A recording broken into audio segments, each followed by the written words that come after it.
When I first watched this movie about a piece of dog poo, it actually warmed my heart. I mean, look at the cute little doggy poo first of all, and the message about never underestimating someone of a lower status because everyone has their own place in the world stuck out to me. But then I watched this a second time, and while I fully expected my heart to get touched once more, I instead felt something off. Instead of that initial message standing out again, I realized how many times the topic of death was brought up, particularly when it came to accepting death. And then I realized that that topic kept getting brought up because it was building up to the ending. I don't know how I thought this was as wholesome as I thought it was. The main character felt so depressed and useless that he sacrificed himself to a bloody cult leader. It just goes to show how someone can easily get manipulated by cutesy music and characters into corny, for kids sounding dub. Okay, I am a poo. I even wished that they would die. Then one day, they really died. But maybe I'm reading too much into this. I don't think I am though. This is a film called Doggy Poo, a short 30-minute stop-motion animation from South Korea released in 2003.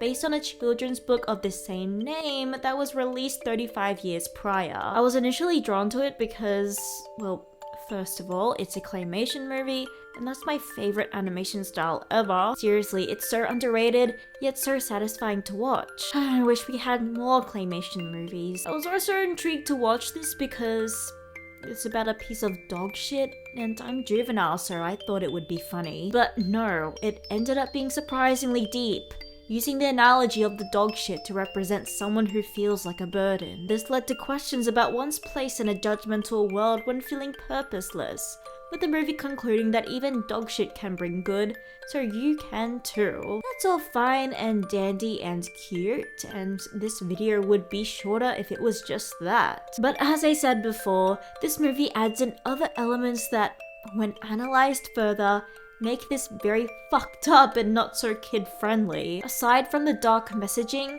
I realized that poor Doggy Poo cried so many times throughout this. He was in tears during every minute. He cries in a very cute way, yes, but it was so depressing. So Doggy Poo is about seeing how a newly shat out dog poo interacts and learns from the world around him. He meets a clump of soil, a leaf, a chicken, and a flower. At first, when I thought that this movie was innocent, I thought that these were just random encounters, but nah, they were all linked because they all teach him about death in one way or another. Deadass, I thought long and hard about what linked these guys, and that was the only solid tether these characters had to one another. I mean, they do teach him other life lessons besides death, but they differ. Mr. Soil was mean at first though. Really mean actually, since he laughs to his face when a bird calls Doggy Poo disgusting, and calls him the worst kind of poo. But he immediately feels bad though after Doggy Poo cries in the cutest way possible. The Soil tells him that he accidentally fell off a wagon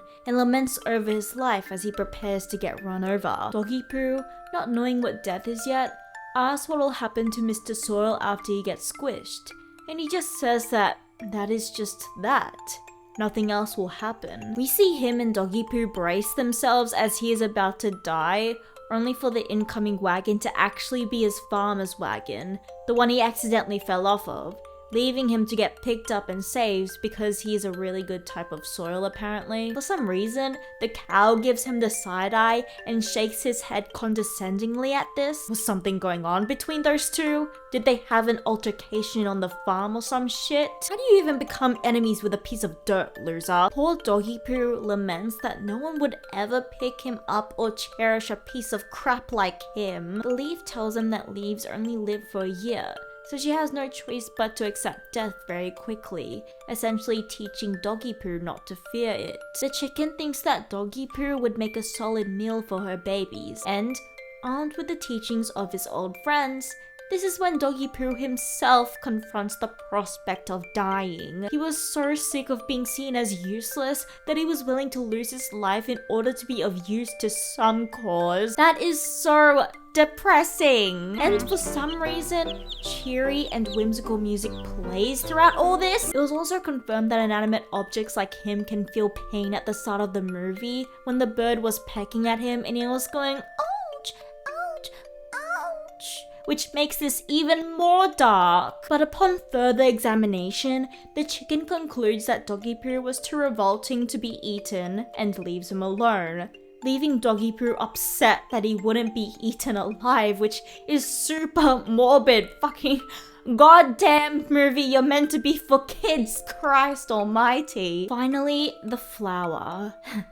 That bloody flower. She first begins to grow from underneath him and tells him that dog poo is actually useful at something, becoming a fertilizer and helping her grow. She convinces him to, in her words, give all of himself to her. She says that they'll both become a flower, so their minds would fuse together or something. That's what you'd think it would be, since this is allegedly a feel-good kids movie. But nah, I think this flower is a villain. I think she's straight up evil. I think she manipulated poor little Doggy Poo to willingly sacrifice himself so that she could selfishly grow into the best flower she could be. She most likely already knew that he was desperate to be seen as useful, so much so that he would give up living for it, because she would have been underground and hearing him talking with the chicken. Her creepy voice acting and dialogue doesn't help her innocence too. She sounds like a cult leader. You have to melt into my body, though. You have to give me all of yourself, so we both can become a flower. She also blatantly lies by saying that flowers shine like stars. She also turns into a dandelion, which could be another bad implication since many consider them weeds. They are kinda misunderstood though. Dandelions are good for the environment, but those wanting meticulous gardens consider them weeds because they spread rapidly and are difficult to get rid of. You could say that the flower is even more sinister since she used Doggy Poo's soul in order to colonize a garden. The short film ends with her seeds getting blown in the wind, which was meant to be seen as majestic since this inspiring music was playing. But first of all, this reminded me of that poor leaf who had no choice but to fly with the wind even though she didn't want to. But that is a serene thing this time, somehow. And second of all, well, Doggy Poo got rid of himself. So what exactly was the message of this film? To do that if you feel super inadequate in order to contribute something to the world? Well, fuck the world if that's the case. Accepting the fact that no one can avoid dying is an important message. Is the message a warning that if you're too naive and desperate, people will take advantage of you easily and lie directly to your face? Hopefully it's that. That would be much more helpful. Okay, maybe the message wasn't to literally come to terms with death, but to come to terms with the prospect of sacrificing yourself for the greater good, without death. You see, the original Doggy Poo book was written in 1968. During that time, South Korea was in the process of recovering from the Korean War, and was even considered one of the poorest countries on the planet. The government placed a lot of pressure on their citizens to sacrifice their well-being so that the country could prosper quicker. This included the implementation of torturous work hours and brutal school curriculums. Perhaps the author was all for these rules, therefore encouraging those self-sacrificial behaviors. It's still an extremely dark message to send though. This amount of stress can kill people, so it can be comparable to straight up getting rid of yourself. In fact, it's so common in South Korea that they made a word for it.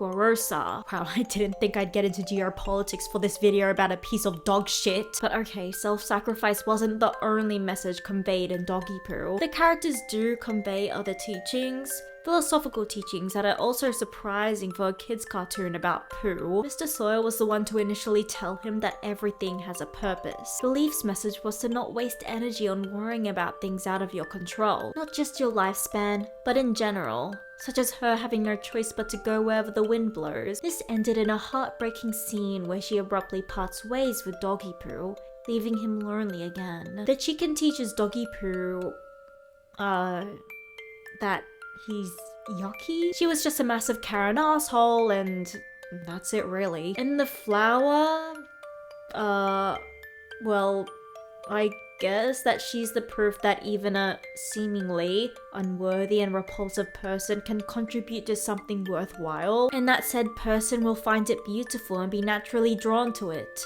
Like Doggy Poo liking the idea of a flower and poop being a natural fertilizer. I also should add that this is a Christian movie, I guess.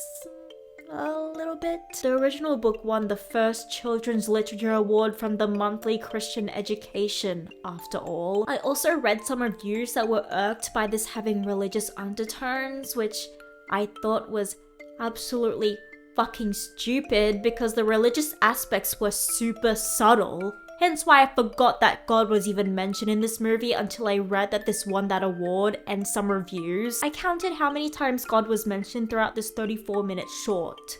4 times. And when he was mentioned, it was only in passing, like God-given gift or God's plan or why did God create me? Religion wasn't dwelled on beyond simple sentences like those, so those bothered by the film's faith seem to be one of those people who get irked by even the slightest mention of religion, which is their problem more than anything. It doesn't sideline or lecture those who aren't Christian. Them mentioning God shouldn't gatekeep the messages of everyone having potential and not worrying about what you cannot control. However, the message about wanting to get rid of yourself?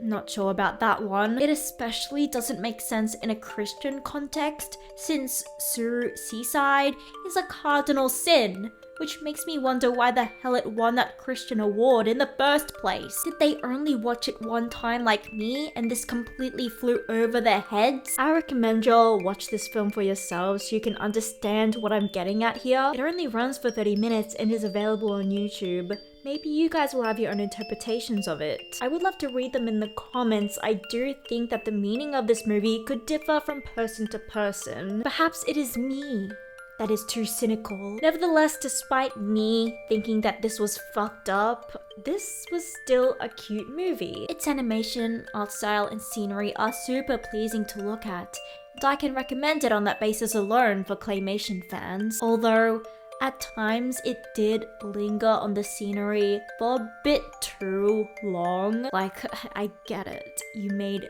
beautiful clay landscapes. Can we move on, please? Seriously, the ending panning shot of the dandelion scene soaring through the sky takes more than 2 minutes.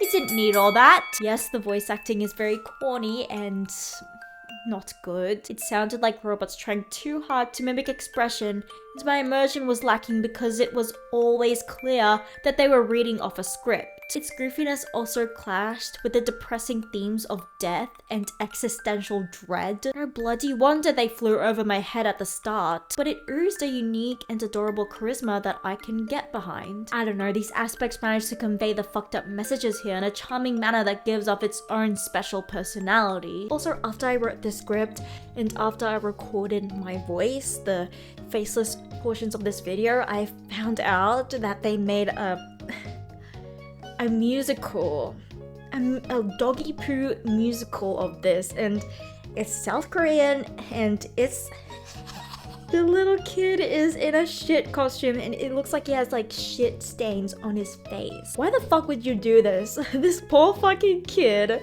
is probably his first role, and his first role is him dressed like a piece of shit. I know he got bullied for this. I know he did. Like, what the fuck are y'all doing?